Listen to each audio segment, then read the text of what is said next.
salve, galera! Muito boa tarde, Santa Catarina. Aquele abraço pra você que escolheu começar a sua tarde de sábado aqui, ligadinho na NDTV. Ó, o programa tá só começando, esse é o Clube da Bola. Vamos juntos até as 3 da tarde, destacando o futebol catarinense. Temos muitos assuntos pra hoje. Série A continua com a rodada aí parada, mas a bola vai rolar sim na próxima semana. Tem Série B com 2 jogos amanhã. Vila Nova e Brusque, Ceará e Chapecoense, e na segunda-feira o Avaí recebe aqui em Florianópolis o Goiás. Série C, terceira divisão nacional, a bola rola amanhã para Figueirense e Ferroviária. Jogo aí de equipes que estão na parte de cima na tabela, 1 ponto separa os dois times. Uma vitória alvinegra, ele ultrapassaria na tabela a Ferroviária. E pela Série D, a quarta divisão nacional, teremos jogos sim. Lembrando que Santa Catarina está no grupo que tem times do Rio Grande do Sul, mas os confrontos são o seguinte: Barra e Ercílio Luz no confronto catarinense, e no outro jogo, Concórdia, que é o líder do grupo 8, pega o FC Cascavel, Santa Catarina e Paraná. E, esses jogos vão acontecer, os jogos que envolvem os gaúchos. Por enquanto também a bola não está rolando na Série D. Tem Copa do Brasil, Santa Catarina ó, disse adeus à competição. Copa do Brasil, se é de casa sabe, né? Dinheirinho no bolso, mas Santa Catarina acabou sendo eliminada. Brusque e Criciúma vão falar sobre isso. No quadro Entrevista Coletiva, teremos a presença do diretor executivo de futebol do Figueirense, Marco Aurélio Cunha. Doutor Marco Aurélio Cunha vai bater um papo com a gente. E claro, você pode participar do programa, nos ajudar a fazer o Clube da Bola de hoje.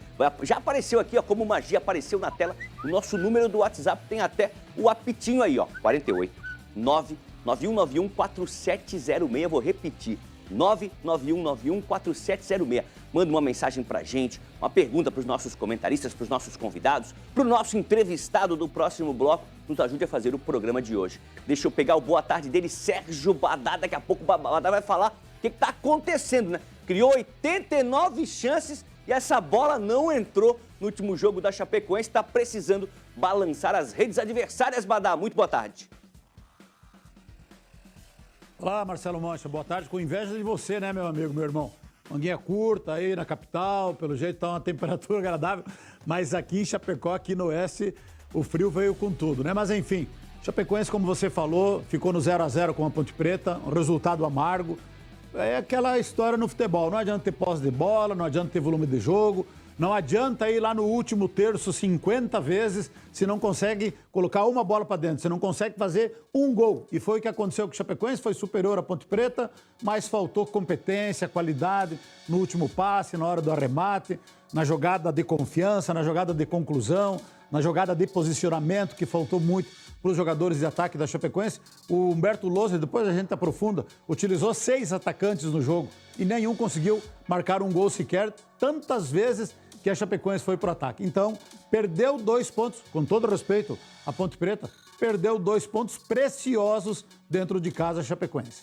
Valeu, Badá. Em Itajaí, Cacá Oliveira, de olho no Brusque, no Marcílio, no Barra, na Cambura, no Carlos Renault, tá de olho no futebol ali da região. Muito boa tarde, Cacá. Infelizmente aí pro Brusque não tá muito bem, trocou de técnico, não tá muito bem na Série B e foi eliminado também da Copa do Brasil, deixou de faturar os milhões da Copa do Brasil. Boa tarde. Boa tarde, Mancha, Badá, amigos ligados no Clube da Bola. Pois é, e na dança das cadeiras dos técnicos, né? Brusque mandou embora o Luizinho Lopes como um acordo e o Luizinho foi confirmado no Vila, que é o próximo adversário do Brusque nesse final de semana. Então, o futebol brasileiro segue nessa, maus resultados, demite o treinador na esperança de dias melhores. Brusque vira a chave, eliminado na Copa do Brasil, precisa de pontos para não entrar na zona de rebaixamento. Na Série B do Brusque, um início muito difícil, adversários pesados que estão brigando pelo acesso. Brusque precisa voltar a pontuar para poder fazer um ano tranquilo na Série B do Brasileiro. Abraço a todos.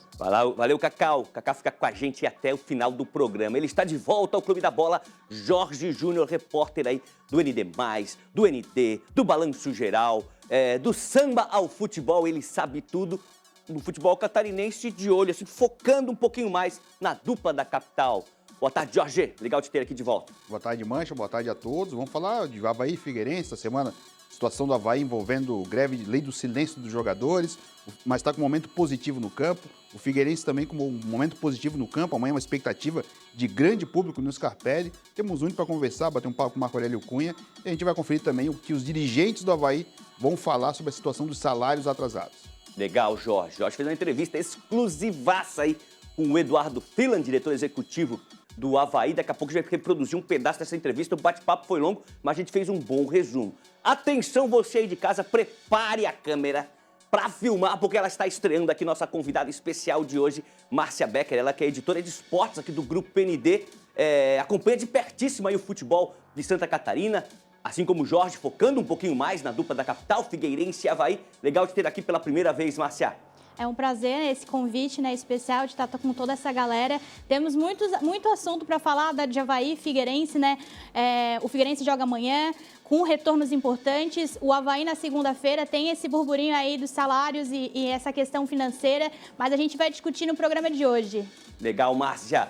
E a Drica Evarini está em Joinville, ela que acompanha de perto as quadras de basquete, de vôlei, de futsal e também os gramados. Juventus vai estrear na segundona catarinense. Drica, muito boa tarde. Boa tarde, Mancha. Boa tarde aos colegas. Muito feliz de ver a Márcia por aqui, né? Mais uma representante feminina no Clube da Bola.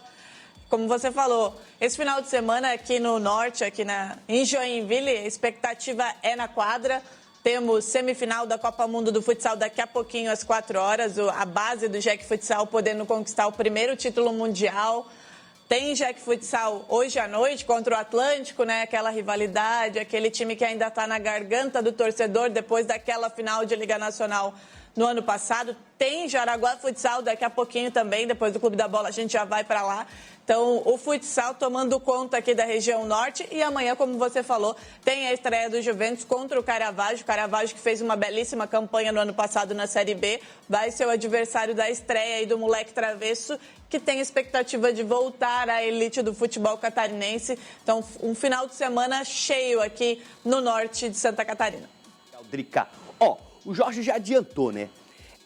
Lei do silêncio no Avaí. Não vamos dar mais coletiva, não estamos concentrando por enquanto, isso nos bastidores aí da ressacada. Porque dentro de campo o time vai bem. Chegada do Gilmar, essa reação aí na tabela da Série B. Daí o Jorge Júnior, com exclusividade, conversou com o Eduardo Filan, diretor executivo de futebol do Leão da Ilha. Foi um bate-papo longo, de aproximadamente aí 15 minutos. A gente fez um resumão aí dos principais assuntos que foram conversados aí nesse encontro entre Jorge Júnior e Eduardo Filan. Pode rodar. O clube está com um atraso de salários e imagem dos atletas.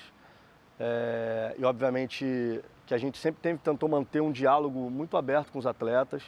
O clube sempre tentou ser muito transparente com o momento do clube, do porquê desses atrasos estão acontecendo, porque eram receitas que o clube já tinha projetado e alguns problemas burocráticos mesmo acabaram atrasando esses pagamentos, que na verdade esse fluxo ele vai acontecer, né? Esse recebimento vai acontecer, a tendência nas próximas semanas o clube conseguir equacionar e reequilibrar as contas e o fluxo voltar ao normal. Então os atletas terem os salários em dia e o fluxo voltar ao normal. A gente apresentou há cerca de 10 dias atrás, quando a gente identificou que esse problema ia ficar um pouco mais acentuado, a gente teve uma reunião com as lideranças do elenco, apresentou detalhadamente, a gente abriu até a planilha para eles entenderem a questão das receitas, entenderem a questão dos valores a receber e dos prazos de pagamento.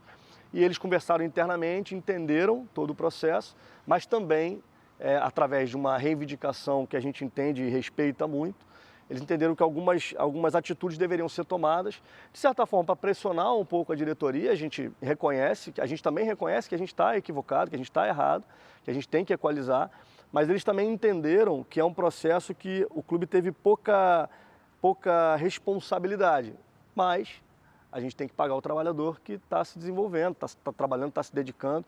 E os jogadores, uma coisa muito importante para ser dita, é que os jogadores estão se dedicando muito, assim. Você não vê tirando o pé de treino, você não vê em momento nenhum dizendo que não vão treinar, pelo contrário, eles estão, de alguma forma, criando luz para para o que eles estão vivendo hoje, para a necessidade que não é só deles, a diretoria executiva, ninguém recebeu o salário, está todo mundo no mesmo barco que eles, mas claro que a diretoria executiva é responsável por trazer esse recurso e estão trabalhando muito para isso, mas o diálogo entre atletas e diretoria, cara, está muito amistoso, assim, a gente está reconhecendo, a gente reconhece que é legítimo o que eles estão buscando, através de atitudes que a gente respeita, e eles também sabem que a gente está trabalhando para equacionar o mais rápido possível.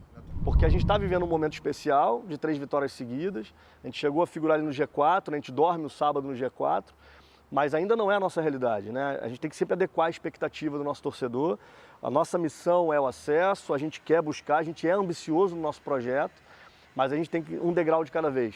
Né? A gente está com um ambiente do vestiário muito bom, os atletas estão... resultado eleva a confiança de todos. Né, o último resultado, uma virada em cima de um time que, né, vai brigar para ser campeão, vai brigar pelo acesso, né, é muito significativo, mas o que eu acredito é que a perdurar isso depende muito do nosso dia a dia. Se a gente tiver o pé no chão, se a gente for muito olhar as coisas de forma muito racional, as decisões, o dia a dia, o Gilmar é um cara que chegou, ele queria muito estar aqui, isso foi algo muito impactante para nós, ele está muito motivado de estar aqui, e ele está com uma energia muito positiva também para liderar esses atletas. Ele era um atleta líder por si só, por característica. Então ele traz essa característica que para o elenco está sendo muito importante para um equilíbrio. Ele conseguiu rapidamente com o Marquinhos, que já se conheciam também, criar uma liga muito boa ali. O Marquinhos é um cara muito importante para todo o processo, pelo relacionamento com os atletas, pelo que ele entrega ao clube. Então isso tá dando liga, assim, né? A gente costuma dizer que tá funcionando. E os resultados só estão reforçando a qualidade do elenco, a dedicação do elenco, e aí gera uma confiança para todos os que estão envolvidos. E a tendência, e agora o nosso desafio, é perdurar isso, né? Continuar. A gente pegou um início de tabela muito difícil, né? A gente pegou times que vão brigar, a grande maioria dos times vão brigar em cima, e a gente está conseguindo sobreviver a esse momento, apesar de, obviamente, as trocas tiveram que acontecer, porque o resultado era fundamental. E agora é pensar para frente e continuar mantendo uma caminhada de vitórias, e aí isso vai consolidando um bom momento que a gente está vivendo. Legal, isso aí foi um pouco da entrevista do Eduardo Freeland. Jorge, a tua impressão, você que foi lá na ressacada, bateu um papo com ele, esclareceu as tuas dúvidas? Sim, Mancha, deu para tirar as dúvidas que a gente tinha sobre a situação de salário atrasado. O Avaí está fazendo uma coisa que pregou no começo dessa gestão, que é a transparência. A transparência é no momento ruim. O time está com um atraso de salário, deve aos jogadores, não nega e paga quando puder, aquele velho ditado. Mas o Avaí está buscando forma de quitar esses salários. Os jogadores, essa manifestação de lei do silêncio, de não concentrar, foi logo na estreia do Dalpozo, no jogo contra o Coritiba, é um movimento de pressionar a diretoria para que eles façam, a gente vai fazer a nossa parte, e estão de fato fazendo. Os jogadores estão treinando todo dia, estão conseguindo os resultados, e aí a diretoria executiva tem que buscar esse recurso. Como vai ser? Daqui a pouco, quando o Lucas Pedroso falar, a gente vai ter um pouco mais de... ficar um pouco mais claro como é que o Avaí vai fazer para pagar esses 2 meses de salário atrasado. Justamente, fomos atrás de mais respostas, porque o próprio Freeland falou, né? Algumas perguntas, falou, isso aí seria mais legal até pegar a resposta do Lucas Pedroso. A gente foi atrás do CEO do Avaí, o Lucas Pedroso, e o JP Bianchi conversou com ele, convidou ele veio aqui na TV, tomou um cafezinho, um cappuccino, conversou sobre outros assuntos e respondeu algumas perguntas do JP Bianchi. Agora, a entrevista é com o CEO do Avaí, Lucas Pedroso. Hoje nós estamos em aberto 2 obrigações de CLT e de imagem, apenas para os atletas. Importante deixar claro que os funcionários do clube estão todos em dia, rigorosamente em dia, exceto os do alto escalão, né, de diretoria, esses estão no mesmo nível de atraso que os jogadores. Então a gente tem sempre essa preocupação em equilibrar todos os colaboradores. À medida que vão sobrando recursos, nós vamos destinando lá para a regularização dos jogadores. Tanto os jogadores quanto nós, e é importante que o torcedor tenha isso em mente, o nosso clube, o Avaí, ele em nenhum momento está gastando mais do que poderia gastar, como eu comentei. Nós temos a considerar essa retenção dessa metade da primeira parcela e a segunda parcela da Liga, só desse valor, nós temos 44 milhões para o ano de 24. E nós vamos gastar com o nosso elenco algo nessa casa, 40 milhões, isso que foi aprovado em orçamento. Então nós estamos seguindo rigorosamente aquilo que foi planejado. Nosso problema é fluxo de caixa, como eu já expliquei. Então, quando a gente passa essa tranquilidade, isso já melhora muito o nosso relacionamento com os jogadores. Então, eles sabem exatamente isso, eles têm esse conforto e sabem que é um problema momentâneo de fluxo de caixa. Relacionamento com os jogadores. Primeiro, esse elenco nosso, ele custa isso que eu comentei, porque nós qualificamos o nosso elenco para a temporada de 24. Isso representou que a gente elevou o nível em todos os aspectos desse elenco. Estão aí os resultados, claro que podem acontecer oscilações ao longo da competição, mas isso trouxe um elenco que é extremamente profissional. Eles são extremamente comprometidos com a instituição que eles estão, eles têm um total respeito com a diretoria. Então, desde o primeiro momento de que iríamos atrasar, nós já conversamos com eles, explicamos a situação e temos feito isso quase que semanalmente. Então, da última conversa que tivemos e de anteriores, eu fiz questão de mostrar, olha, nós temos essa receita para entrar em tal dia, isso aqui é confirmado, isso aqui é uma possibilidade, é um alvo. Acontecendo isso, nós vamos pagar isso a vocês. E os jogadores, eles estão solidários a isso, eles entenderam isso. Agora, é direito deles, é o direito absoluto deles receberem em dia. Então, é natural uma insatisfação. Porém, isso é importante também deixar claro ao torcedor, isso o campo é que está mostrando. Não há, em absoluto, nenhum tipo de crise entre diretoria e jogadores, pelo contrário. Como eu disse, como é uma conversa muito franca, muito direta com eles, eles têm entendido. Agora, eles precisam também, ao lado deles, marcar a posição deles. Por isso, essas iniciativas que eles assim decidiram e nada nos surpreendendo. Sempre isso comunicado, conversado, dialogado e a gente chegando na conclusão que, ok, a gente respeita, é direito de vocês e a nossa previsão de solução é essa.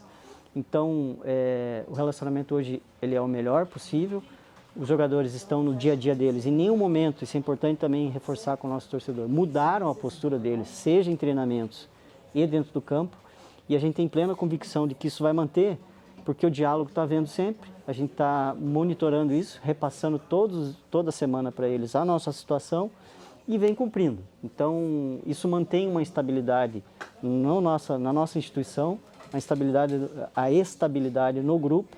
E com a chegada do nosso novo treinador também conseguiu congregar isso tudo lá e a gente vem seguindo aí até esse momento com bastante êxito. Tá aí, legal, acho que deu para entender. Até peço para você, torcedor do Avaí, você que está curtindo o Clube da Bola, manda uma mensagem para a gente aí, a sua opinião. Conseguiu entender? Ficou com alguma dúvida? O 48991914706. Vamos combinar que não é uma novidade no futebol, não é uma exclusividade do Avaí, lei do silêncio, salário atrasado, negociação com a diretoria, pressão para aquele dinheirinho entrar e parece que a equação é mais ou menos essa. O Avaí tem uma grana para receber, recebendo, vai quitar a sua dívida. Não recebendo, vai atrás de recursos aí no mercado financeiro aí do futebol para tentar cumprir os seus compromissos com os jogadores e parece pelas palavras dos dois, Eduardo Filan e Lucas Pedroso, que o clima, mesmo com essa dívida aí, está amigável. E eu passo essa pergunta para Márcia Beck. Apesar desse agito nos bastidores, dentro de campo, o time está correspondendo 3 vitórias com o Gilmar Dalpozo, inclusive a última fora de casa, em Recife, diante do Sport. Essa questão dos salários atrasados realmente é uma questão bem que compromete dentro de campo, né? Mas a atitude dos jogadores do Avaí, podemos dizer que é até louvável, né? Porque eles se mantiveram naquela mesma pegada e eu acho que também tem méritos do técnico Gilmar Dalpozo por ter conseguido blindar esse elenco do Avaí, conseguindo extrair o melhor dentro de campo, né? E apesar de toda essa situação complicada, de não saber exatamente quando que os salários serão pagos, o Avaí está fazendo o que deve ser feito, né? Que é jogando, que é buscando, que é brigando. O time melhorou dentro de campo e se não tivesse esse fator extracampo, a gente nem imaginaria que poderia, né?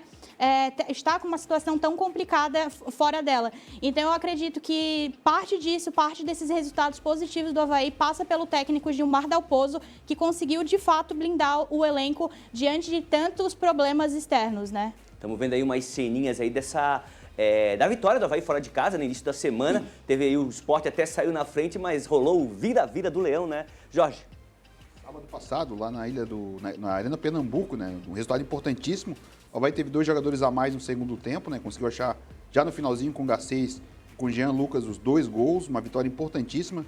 Agora o Avaí está na parte de cima da tabela. Mudou o patamar até do torcedor na projeção que tem para o final do campeonato. O Avaí está, de fato, na briga pelo G4, para quem sabe lá na frente conseguir o acesso à Série A do próximo ano. E o time, na mão do Dalpozo, a gente viu a primeira mudança no sistema. Em vez do 4-3-3, que era no período Barroca, agora é mais próximo do 4-4-2, mas o Jean Lucas e o Giovani flutuam ali na frente. Um resultado importante. E essa mudança de ambiente dentro de campo, a gente fala isso, ambiente dentro de campo. Fora de campo está toda essa confusão que a gente viu agora. Isso é importante para o torcedor também ganhar confiança. Porque segunda-feira contra o Goiás é outro jogo com um grande público na ressacada, apesar do horário, 9h30 da noite. Segunda-feira, mas eu acho que é um jogo com grande expectativa de público. E o torcedor, se o Avaí ganhar, o Avaí está no G4. E aí a campanha começa a subir. E quando decola, se deixar chegar, o Mancha, difícil segurar. Tá certo. Temos uma novidade hoje no Clube da Bola, que é o campo, né? O campinho aí com a escalação. Montamos hoje do Avaí, do Figueira e da Chape daqui a pouquinho. Vou pedir pro Jorge aí dar uma olhada se é isso mesmo. Tá aí, ó. Tá aí o nosso time aí. César no gol, Gustavo Vilar e o Thiago Pagnus. Sempre esse sobrenome é difícil, hein? Só o Thiago tá bom. Thiago tá bom. Na zaga, na direita o Marcos Vinícius, na esquerda o Mário Sérgio, no meio campo tem o William Maranhão, o Judson Pedro Castro, o Giovani ali de meia, o Garcês e o William Potker com a camisa 10, mas jogando lá no ataque. Esse é o Avaí? Provavelmente a situação do Potker, ele tem um pouco de dúvida ainda se ele vai jogar ou não. Pode ser o Poveda, que jogou lá em Recife. O Gilson volta ao time porque no último jogo ele passou mal. Antes do jogo, aí o Ronaldo Henrique entrou no campo. Mas eu acho que o time é esse aí. Eu acho que o Potker está muito abaixo do que ele pode jogar nesse começo da Série B. E eu acho que o Poveda tem um pouco mais de chance de começar essa partida. Mas a base do time é essa. É isso que o Gilmar está botando, fazendo feijãozinho com arroz, mas era isso que precisava, um feijão com arroz. Legal, legal demais. Daqui a pouco a gente vai ver o timinho também do Figueira e da Chapecoense. Durante os próximos programas, vamos preparar aí do Brusque, até o do Carlos Renault. A gente vai fazer aqui um timinho pra gente analisar. Quero ler uma mensagem que já chegou. Boa tarde, por favor. Pergunta ao doutor Marco Aurélio. Daqui a pouco vou perguntar. Deixa eu ver. Fala, Mancha. Meu querido, por aqui ligado no Clube da Bola e contando as horas para ir para o Scarpelli. Um enorme abraço a todos, é o Sandro Cardoso do Cobrasol. Deixa eu ver qual era a pergunta para o Marco Aurélio. Sobre a recuperação judicial do Figueirense, visto que nosso Figueira tem um cobertor curto e precisará contratar zagueiro, volante, meia, centroavante, senão jogará com improvisações nas lesões dos titulares e também nos afastamentos por cartões. A velha gambiarra tá botando aqui, acabou não assinando quem mandou essa mensagem, mas a opinião dele com uma pergunta para o Marco Aurélio. Você pode participar também, daqui a pouquinho já vai preparando a sua mensagem, sua pergunta, seu comentário, sua reflexão aí. Estamos quase terminando o mês de maio. Como é que tá o teu time aí na competição? Conta pra gente aqui no Clube da Bola. Nosso telefone é muito fácil, é o 489-9191-4706. Vamos pra Chapecó? Badá, a gente falou ali sobre a Chapecoense cria, diria Miguel Livramento, né? Frase antiga dele, namora, mas não beija, cara. Na hora de botar pra dentro, não tá, o gol, não, a rede não tá balançando. Temos imagens de Chapecoense e Ponte Preta, Badá. É bem isso aí, Mancha. A gente vai ver nas imagens aí, a Chapecoense teve, como eu falei no início, posse de bola, volume de jogo, atacou pela direita, atacou pela esquerda.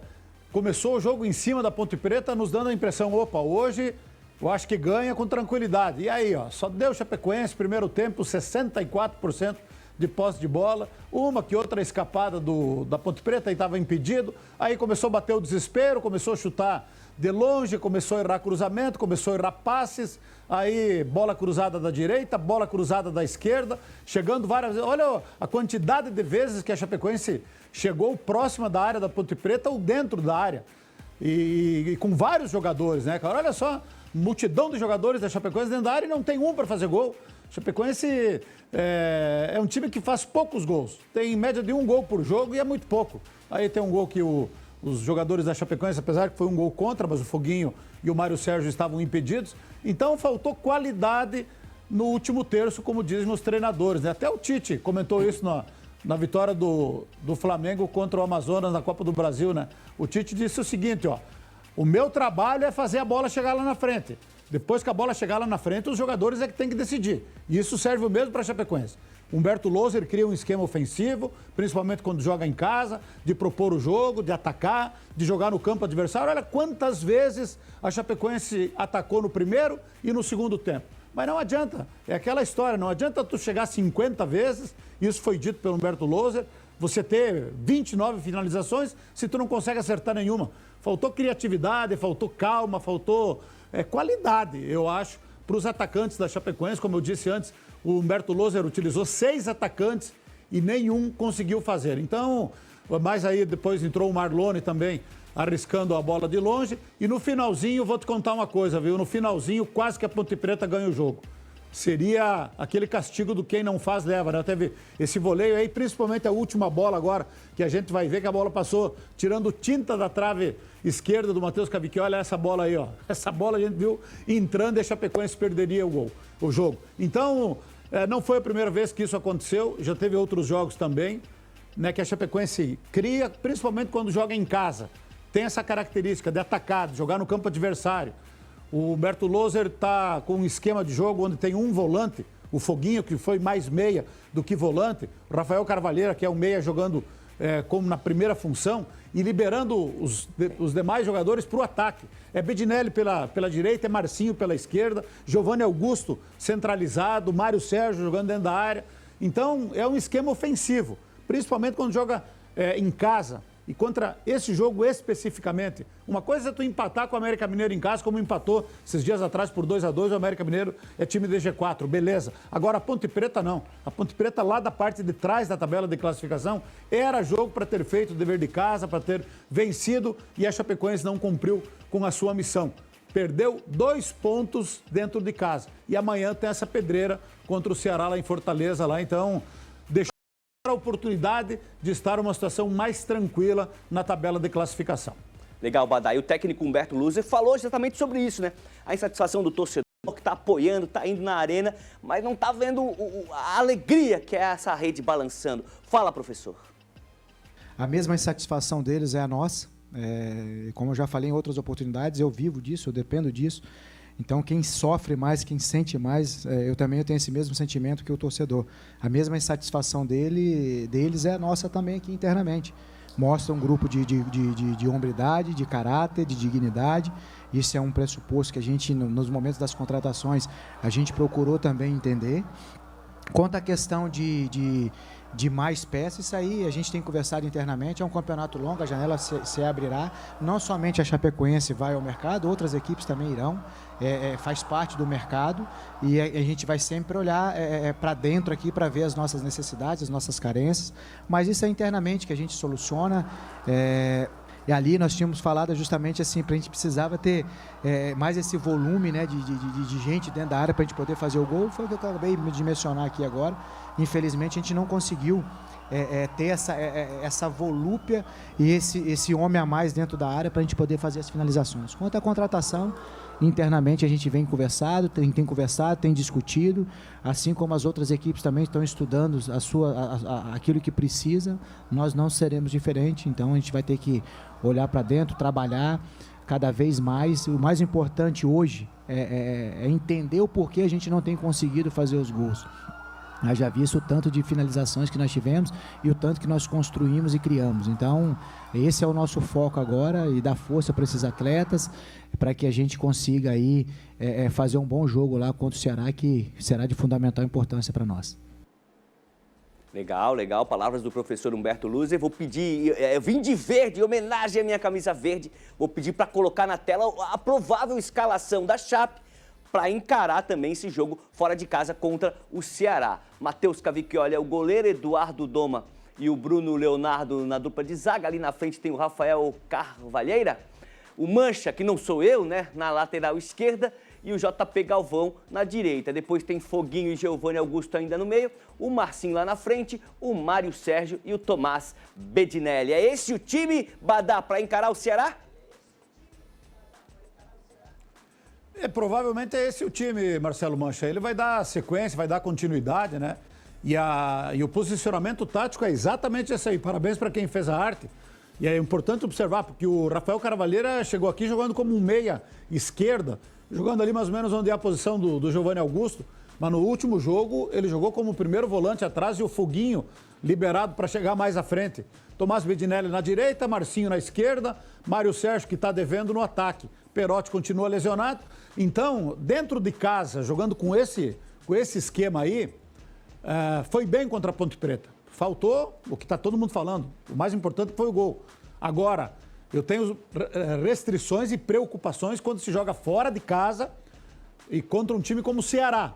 Será que não seria o caso de fechar um pouquinho mais esse meio de campo? De tirar um jogador lá da frente, colocar mais um volantinho ali no meio para dar uma fechada na casinha, que nem dizia o nosso Miguelzinho, porque jogar assim, abertinho, faceiro lá contra o Ceará, pode ser um risco, porque fora de casa, o Chapecoense não está conseguindo propor. O Chapecoense está primeiro se defendendo para depois sair para o ataque. Muito embora o Humberto Louso defenda que o time dele tem que jogar do mesmo jeito dentro e fora de casa. Só que fora de casa não está conseguindo.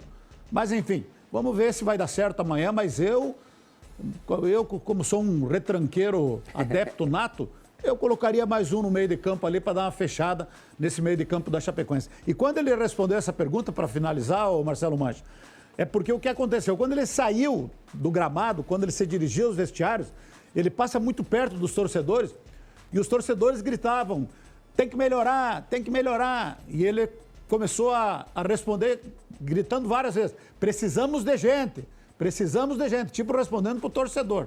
E os repórteres que estavam ali ouviram. E ele repetiu várias vezes, precisamos de gente, precisa de reforço, precisa qualificar o elenco, só que agora não adianta, né? Vai ter que esperar para julho, quando abrir a janela de inscrições aí para a Chapecoense, ver se vai ter poder de investimento para ir às compras, mas precisa qualificar o elenco. Legal, Badá. A gente fecha o assunto Série B com o Brusque, né? Cacá Oliveira, vamos combinar também que o Santos não é fácil, o Santos está apontado aí como grande time dessa Série B 2024, mas o Brusque acabou levando 4 gols, né? Santos 4, Brusque 0, a última vez que o Brusque entrou em campo. E essa derrota motivou até a troca dos técnicos. Aí fala um pouquinho pra gente como é que foi essa semana do Bruscão. O Brusque teve um início de Série B muito difícil, né, Mancha? O Brusque pegou o Coritiba fora, Goiás, que está fazendo uma boa campanha, o Santos na Vila Belmiro, mas o Santos perde também. O Santos perdeu ontem para o América Mineiro, mas da forma como perdeu para o Santos na Vila Belmiro, eu achei que não começou jogando tão mal. O Brusque chegou até algumas oportunidades, a bola do Brusque não entra, e o Santos, quando engrenou, jogou fácil. E para muitos, estava acompanhando a crônica de São Paulo, melhor atuação do Santos. Eu também achei, o Santos jogou fácil e o placar de 4-0 é mentiroso, poderia ter sido mais. Matheus Nogueira até fez algumas defesas importantes para salvar o Brusque, mas a vida do Brusque não foi fácil nesse início de Série B, são adversários difíceis que estão brigando pelo acesso e o jogo na Vila Belmiro ainda contou com a presença de público, né? Então o Santos jogou muito bem e fez 4-0 e o Brusque tem sido goleado no meio da semana. Tomou 4 de novo na Copa do Brasil e aí o Luizinho Vieira, que é o novo técnico do Brusque, teve um dia para preparar para esse jogo da Copa do Brasil. Agora teve um pouco mais de tempo para o jogo do final de semana, né? Mas a verdade é que o Brusque ele tem um time, basicamente um time de Série C na Série B do Brasileiro.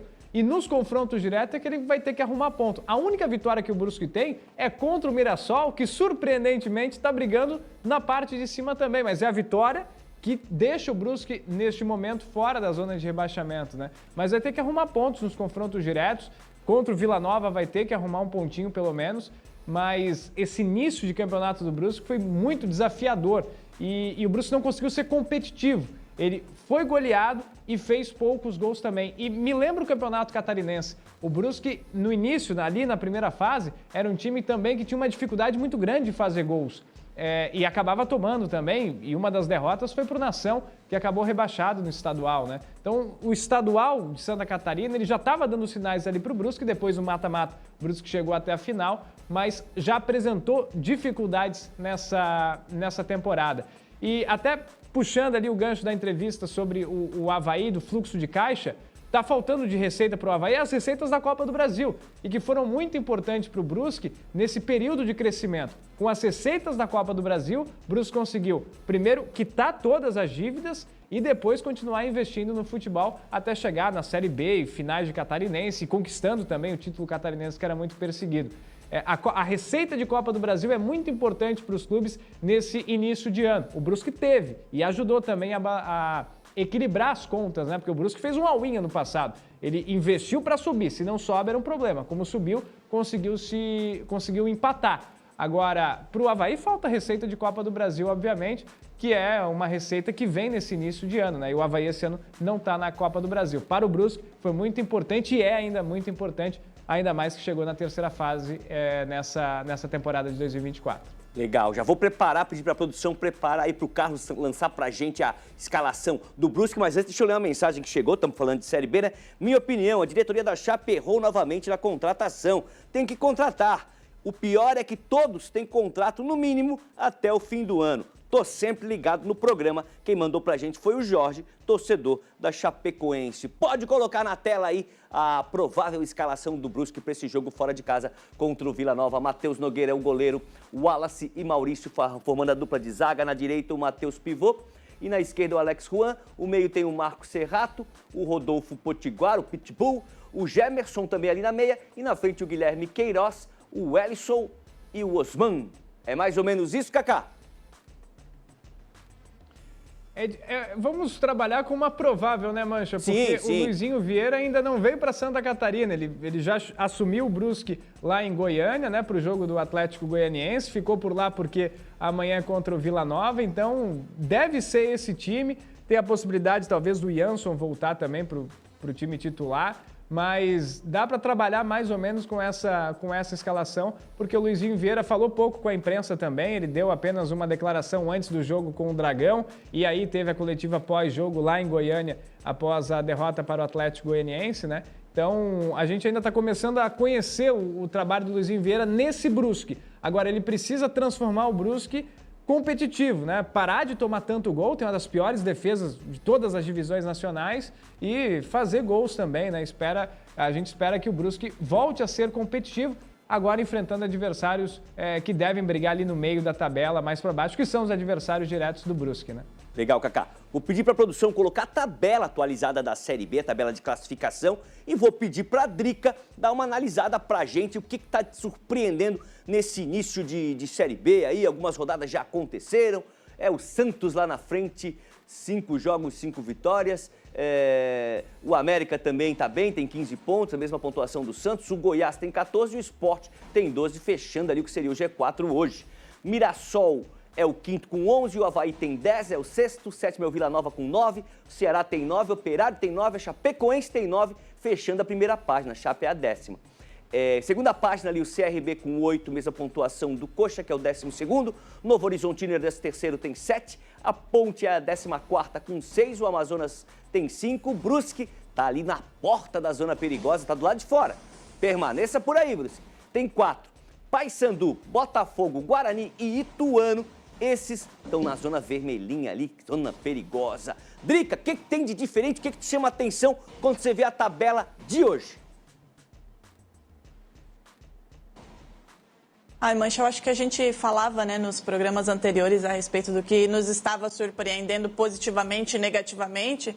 E eu lembro que na semana passada eu falei da Chapecoense, na semana passada e retrasada, e do Avaí, e a gente reiteradamente falou aqui sobre o Avaí precisar melhorar o seu desempenho e melhorar, né, os seus resultados, porque aquela posição de estar à porta da zona de rebaixamento não condizia com o Avaí, enfim, com a grandeza do Avaí e com o que o Avaí poderia fazer nessa Série B.